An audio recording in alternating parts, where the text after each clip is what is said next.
kakak bisa nggak sih belajar bahasa Inggris gitu. Kayak gimana ya, mereka Sebuah tantangan baru. tantangan baru gitu, seolah kayak ditantang gitu kan, kakak bisa nggak belajar bahasa Inggris gitu, kakak mau nggak ngajarin saya bahasa Inggris, nah gitu kan.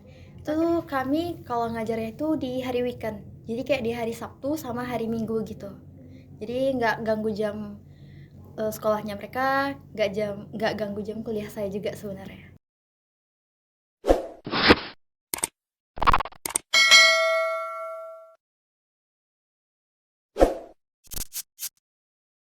Assalamualaikum warahmatullahi wabarakatuh.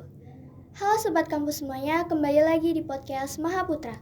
Pada episode kali ini bersama saya Widinggit Asmatea sebagai host, kita telah kedatangan tamu, salah satu mahasiswi STIM Mahaputra Riau, di mana beliau ini selain kegiatannya belajar, beliau juga mengajar anak-anak les di salah satu SD Pekanbaru. Kita sambut saja Kak Tasya Anggraini. Halo Kak Tasya. Halo kak. Gimana nih kabarnya? Alhamdulillah baik, kakaknya gimana? Alhamdulillah baik juga. Kakak hari ini ada jadwal mata kuliah nggak tadinya?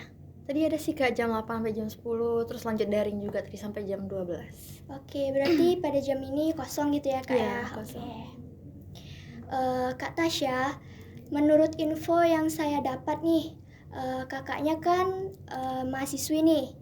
Kegiatannya pastinya belajar. Tapi saya dengar-dengar juga kakak selain belajar itu, kakak juga mengajar nih. Mengajar les anak-anak SD, apa benar kak? Iya, anak SD. Boleh dong diceritain awal mula kakak itu mengajar itu bagaimana? Awalnya ya kak, ibu saya tuh kerja di salah satu SD di Pekanbaru. Nah jadi karena saya sering ikut ibu saya kerja gitu, jadi ada beberapa guru juga yang lumayan lah akrab gitu. Nah jadi beliau ini awalnya mau bikin les privat gitu, terus saya itu awalnya cuma jadi asisten gitu kak, cuman asistennya aja, kayak bikinin jadwal, terus ngatur jam-jamnya dia gitu kan. Terus lambat laun terus diajakin join gitu ngajar, awalnya tuh ngajar matematika. Oke, berarti awalnya kakak itu cuma sekedar membantu ya kak ya? Membantu. Pernah sampai terfikirkan nggak sih kalau kakak ini sampai mengajar? Nggak kepikiran sih kak, soalnya saya juga nggak ada minat sama sekali di bidang ngajar gitu kan. Soalnya saya juga kalau dibilang kesabaran, saya kalau kata orang kesabarannya setipis tisu kali ya. Nah jadi kayak nggak ada basic sama sekali gitu, cuma diajakin buat apa namanya, asisten gitu kan. Oh cuma bikinin jadwal segala macam, ternyata diajak join gitu. Untuk mata pelajaran yang kakak ajarkan itu berapa kak? Dan apa aja? Oh, saya ngambil 2. Awalnya itu cuma diajakin matematika kan. Terus murid-muridnya, anak-anak situ tuh pada bilang, kakak bisa nggak sih belajar bahasa Inggris gitu. Kayak gimana ya, mereka Sebuah tantangan baru. tantangan baru gitu, seolah kayak ditantang gitu kan, kakak bisa nggak belajar bahasa Inggris gitu, kakak mau nggak ngajarin saya bahasa Inggris, nah gitu kan. Terus akhirnya saya konfirmasi ke beliau, bapak gitu kan yang ngajakin saya, pak kalau ditambah lagi pelajarannya gitu kan. Terus akhirnya mau setuju. Terus akhirnya sekarang kami jadi 3 bidang, ada bahasa Arab di mana beliau yang ngajar, terus saya matematika sama bahasa Inggris. Oke. Untuk kalangan murid-muridnya itu dari kelas berapa kak? Dari kelas 1 sampai kelas 6 sih yang bisa, cuman kebanyakan itu dari kelas 3. Kelas 3 sih kebanyakan gitu. Nah, untuk dalam sistem pembelajarannya tuh kak, itu di luar jadwal mata pelajaran, di luar jam sekolah, atau ada bagaimana? Itu kami kalau ngajarnya itu di hari weekend, jadi kayak di hari Sabtu sama hari Minggu gitu, jadi nggak ganggu jam sekolahnya mereka, nggak ganggu jam kuliah saya juga sebenarnya. Oke, jadi masih bisa ya kak ya, kakaknya itu membagi waktu antara untuk belajar di perkuliahan dengan mengajar untuk anak-anak lesnya. Iya bisa. Oke. Menurut kakak nih, tadi kakak bilang kan ngajarnya di weekend. Seperti yang kita tahu kak, kalau weekend itu kan waktu kita untuk beristirahat, waktu kita me time dari kegiatan aktivitas-aktivitas sebelumnya. Iya. Menurut kakak, dalam mengajar di waktu tersebut, itu tuh termasuk mengganggu nggak untuk jam me time kakak? Kalau ganggu sih enggak. Cuman awal-awal beradaptasi tuh lumayan sulit juga, Kak. Soalnya kan kita berbaur tuh. Jadi kayak harus mempelajari materi juga. Ya walaupun kita udah kuliah, ngajarin anak SD kan materinya tetap beda tuh. Bukan beda gimana sih, cuman supaya mereka paham. Jadi kita tuh harus bikin kayak mana supaya mereka memahami apa yang kita ajarin gitu. Itu sih jadi tantangan. Makanya kayak beradaptasinya di situ. Jadi hari weekend tuh kebanyakan saya kayak belajar ulang. Jadi sebelum ngajar tuh saya pelajari sendiri gitu. Jadi kayak belajar lagi gitu loh sebelum belajarin ke mereka. Jadi mereka tuh biar paham, saya belajar sendiri dulu gitu. Oke. Suka duka kakak dalam mengajar apa nih kak? Kalau sukanya ya udah pasti pas gajian gitu kan. Udah pastinya ya. Cair. Iya cair gitu kan. Lagi kalau misalnya kami tuh sistem gajiannya kan pertemuan ke-8 gitu. Jadi itu kalau udah pertemuan ke-8 tuh biasanya saya sampai pertemuan ke-9, ke-10, ke-11 itu masih gajian tuh. Saya kan perekonomian orang kita nggak tahu tuh. Iya. Jadi hampir dibilang tuh hampir setiap minggu tuh saya gajian terus. Itu sih sukanya. Jadi kayak duit simpanan ada nih gitu. Terus kalau untuk duka sendiri sebenarnya nggak ada. Cuman bisa dibilang tantangan baru sih buat saya. Kayak yang udah dibilang tadi juga kan kayak memahami materi biar mereka tuh paham gitu. Terus apalagi yang saya ajarin tuh kan bukan 1-2 anak nih. Jadi kayak memahami pola belajar mereka tuh sih yang sulit gitu. Soalnya kan kadang ada tuh anak-anak yang kayak saya jelasin sekali 2 kali paham tuh. Oh gini kak, gampang gitu loh. Jadi tapi ada juga yang kayak saya ajarin 1-10 kali juga apa sih kak nggak paham, gimana sih kak nggak paham. Itu sih jadi kayak belajar gimana cara memahami pola belajarnya mereka gitu. Nah, solusi kakak dari tantangan yang kakak bilang tadi, yang pemahaman orang berbeda-beda, itu bagaimana cara kakak menanganinya? Apakah dari pembelajarannya yang dimodifikasi melalui kreativitasnya atau bagaimana?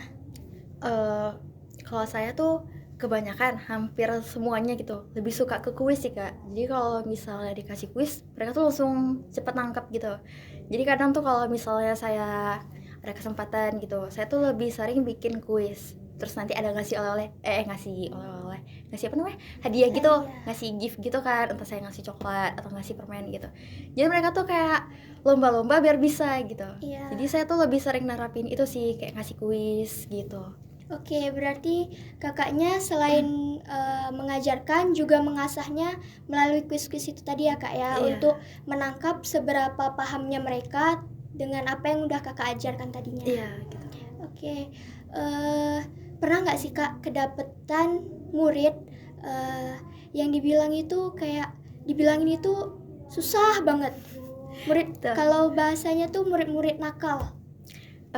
Itu ada satu apa tuh ya dibilang nakal sih enggak, cuma dia terlalu aktifnya tuh banget gitu. Itu kayak butuh kesabaran banget gitu.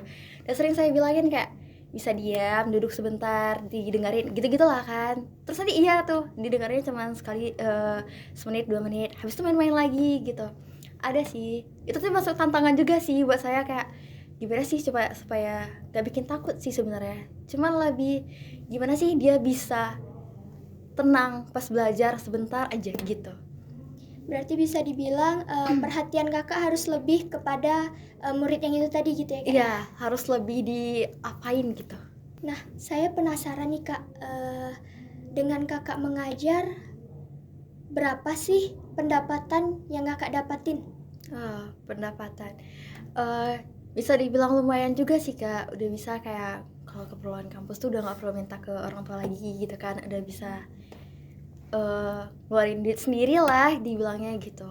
Lumayan sih kak, soalnya kan bukannya gimana teman, yang saya ajarin juga nggak sedikit kan, jadi lumayan lah kalau dibilang untuk penghasilan. Oke, seperti yang kita tahu nih kak, di zaman sekarang kan proses pembelajaran itu nggak harus tatap muka, bisa diakses melalui media internet, belajar online. Nah itu sedangkan kakak ini kan mengajarnya masih proses tatap muka. Menurut kakak, masih prospek nggak sih ke depannya untuk belajar dengan sistem seperti ini? Kalau misalnya kita bisa mengendalikannya ya, gimana cara kita sih sebenarnya? Menurut saya sih berkembang juga. Apalagi yang saya ajarin ini masih SD kan, masih kelas 3 kebanyakan. Jadi mereka tuh masih perlu bimbingan. Terus belajar tuh memang harus kayak didampingin gitu. Ya sebenarnya di rumah juga bisa sama orang tua. Cuman kan setiap orang beda-beda ya. Kadang ada yang harus ketemu sama temannya dulu, harus diajarin sama orang baru dulu baru paham. Ya menurut saya enggak terlalu gimana ya, kalau untuk prospek kedepannya tuh masih bagus lah, masih terjangkau gitu. Soalnya karena yang saya bilang tadi, mereka tuh masih SD, masih kelas 3 gitu. Jadi memang harus face to face, harus dibimbing secara langsung gitu. Iya, butuh bimbingan ekstra ya kak Iya. ya. Oke kak, tiba di penghujung acara karena waktu kita sudah berakhir. Boleh dong kak dikasih sepatah dua patah kata untuk motivasi kepada teman-teman yang sedang menonton. Motivasi ya. Kalau motivasi sendiri dari saya mungkin kayak manfaatin waktu yang ada sih, waktu luang kita itu dimanfaatin sebaik mungkin. Terus kalau misal pun ada kesempatan, coba diambil karena kesempatan yang menurut kita kecil gitu. Oh, ini bukan aku misalnya gitu kan. Itu tuh bisa berdampak besar ke depannya gitu. Bisa dibilang juga untuk menambah pengalaman kita ke depannya gitu. Nah, itu dia sobat kampus semuanya. Jangan pernah takut untuk mengambil kesempatan yang ada karena kita tidak tahu ke depannya bagaimana pengalaman kita yang akan kita dapatkan. Saya Widinggit Asmatea sebagai host pamit undur diri sampai bertemu kembali di podcast menarik selanjutnya. Assalamualaikum warahmatullahi wabarakatuh.